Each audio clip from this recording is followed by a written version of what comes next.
Sudah mendatangkan orang yang sudah mati, orang ngomong itu.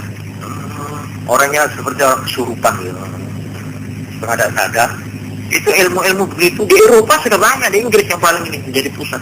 Malah di sana ada lembaga riset khusus mempelajari ini secara ilmiah. Ya, entah bagaimana itu hasilnya. Cuma di antara yang gaib, yang tahu gaib, nah ini yang lebih banyak. Yang gaib. Nah, ini yang saya minta perhatian. Ya. Betul ini, saya bukan guyon ini ya. Sekalipun sampai ketawa. Kalau ada wali, ya, waliullah, kekasih Tuhan, maka masih lebih banyak yang 5 wali, yang etok-etok hati wali. Gak usah wali. Zaman Nabi kita 4 orang yang mengaku Nabi. Coba. Dan paling Nabi Muhammad itu ditandingi oleh 4 nabi palsu. Coba. Dia mengerti hal-hal yang gaib, yang aneh-aneh. Ada ini namanya, yang satu itu karena dia nebak bener terus ngaku Nabi. Ada nebak apa gitu, ada peristiwa gini, Tolhah, Tulaikha, atau apa itu. Dia terus mengaku jadi Nabi. Ada lagi yang dibalik itu hidungnya itu mati. Kalau itu terus harum, terus bisa diminum. Akhirnya baru itu nih siji pamer itu nih sumur, akhirnya buasin. Wali kalau mengeran, buasin, memang dia memang diajar oleh Tuhan. Memang asalnya harum aneh dia. Malah saudara-saudara besok menurut cerita hadis kita akan menangi orang yang namanya Dajjal. Jadi tidak bisa diragukan. Dajjal itu digambarkan oleh hadis seorang yang mampu menyulap tanah gesang menjadi subur. Seketika itu kerikil-kerikil dikumpulkan, dia tuting menjadi emas, berlian, inten apa langsung. Orang yang sakit disembuhkan, orang yang sudah mati dihidupkan. Dajjal cuma dengan satu permintaan. Kamu ikut saya. Kamu mau kaya sekaya-kayanya ini. Kerikil kayak lepuabur berlian. Coba tidak kepincut. Rumahnya rumah gede akhirnya menjadi gedung. Seperti sungguh itu kepada Dajjal besok akhir zaman. Kalau sudah mau kiamat itu mesti ketemu. Saya sampean ketemu. Wah, mau saya tunggu saja tanggal mainnya. Buktikan aja nanti. Dan dia akan duting. Langit turun hujan. Cuma satu. Kamu harus mengakui aku Tuhan Allah. Nah, di sini ujiannya. Orang yang tidak kuat imannya karena melihat kenyataan yang aneh. Biasa. Asyhadu. Lalu syahadatnya ganti, bukan Allah ilaha illallah, tapi anna dajjal Allah. Nah ini berubah. Ini beda. Ini betul-betul akan terjadi. Tapi kalau itu sudah muncul, itu artinya sudah akan kiamat. Ya siap-siap saja kita. Kalau itu.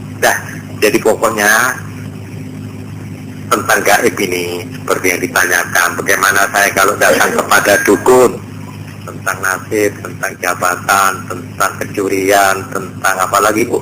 Ini yang tanya ibu ini, ada ibu tanya apa? Ingin lulus ujian, ingin dapat SIM tanpa bayar, mamanya upamanya loh ini ya.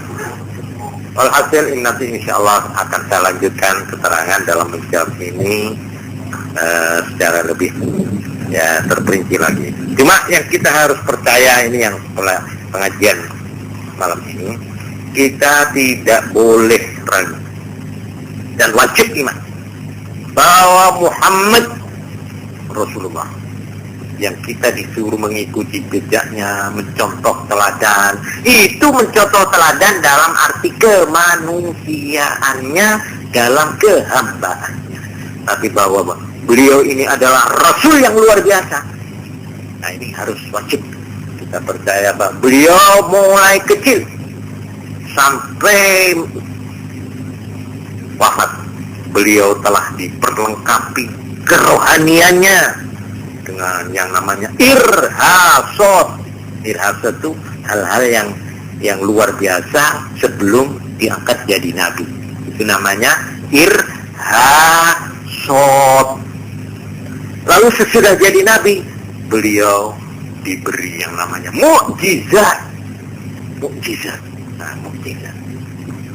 Sehingga kita wajib percaya bahwa beliau sudah menyaksikan sendiri dan mengetahui segala yang namanya gaib dengan izin Allah.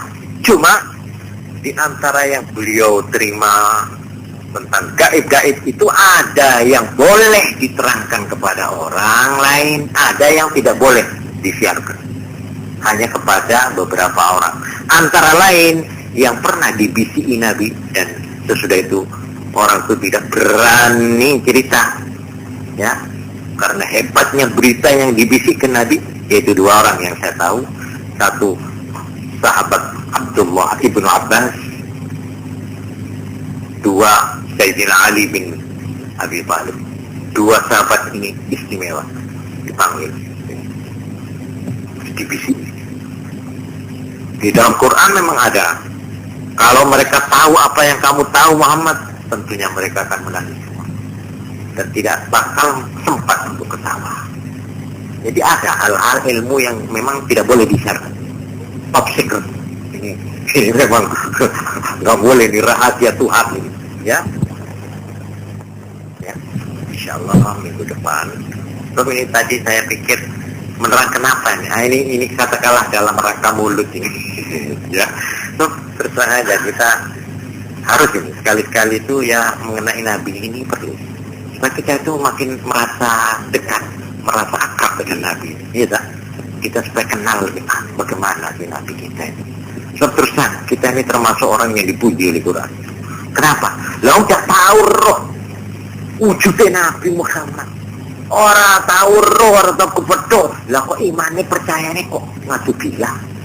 Itu dipuji itu. Alif Lam Mim, dzalikal kitabul la raiba fihi hudal lil muttaqin.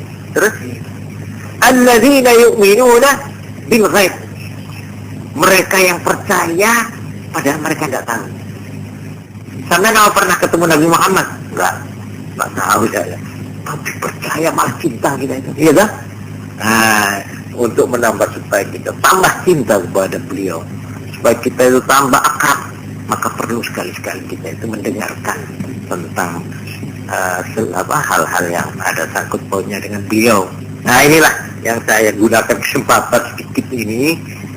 Cuma yang penting kita supaya yakin bahwa Nabi ilmunya, pengetahuannya betul-betul bisa dipercaya.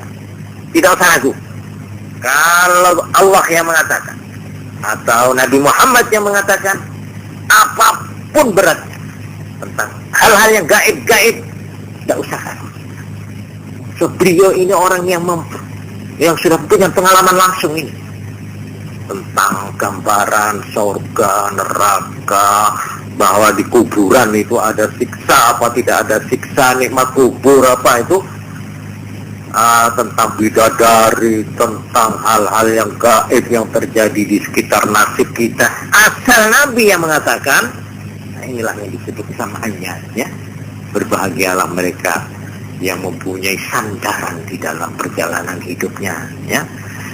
Kalau kita masih mampu dengan panca indera, alam naj'al lahu 'ainain wa lisanan wa syafatain, ya, wa hadainahum najdain, yang diberi panca indera, gunakanlah panca indera dalam hal-hal yang bisa masuk dalam lingkungan panca indera. Hal-hal yang masuk akal, cukup akalmu gunakan. Tapi kalau panca inderamu tidak mampu menjangkau, akalmu tidak sampai di sana, nah sambunglah dengan kabel apa namanya? Iman. Nah, untuk iman ini hati-hati. Siapa yang kita iman? Iman kepada orang, ya. Tapi orangnya siapa? Nah, untuk ini hanya dua. Satu Allah dengan Qur'annya, dua Rasulullah Nabi Muhammad dengan sabda-sabdanya. Sudah. Kalau itu jangan ragu. Di luar itu, apalagi yang bertentangan dengan itu, nanti dulu. Ya, jangan susah. Ini nanti saya jelaskan nanti dalam jawaban saya mengenai pertanyaan bagaimana. Insyaallah minggu depan kalau Tuhan memperkenankan, saya akan menceritakan jin dan setan. Ini saya bukan karena saya pernah ketemu jin, bukan. Dan bukan karena saya ini mempunyai keahlian, umpamanya ilmu ilmu kejinan itu ya, kesurupan atau ilmu pedukunan jin saya sama sekali nol. Lah kok iso arep nerangno barang? Saya cuma mau cetok nirokno, yaitu Quran. Ada surat jin khusus, namanya surat jin. Nah, nanti akan saya jelaskan. Juga di dalam surat Ahqaf ada keterangan. Jadi sepanjang Quran dan sepanjang hadis saja saya tahu. Terserah itu dianggap apa itu selesai atau tidak, matang atau tidak, bisa diterima atau tidak, terserah sampean nanti ya. Ya nanti insyaallah kita ketemu lagi. Sekian saja. Assalamualaikum warahmatullahi wabarakatuh.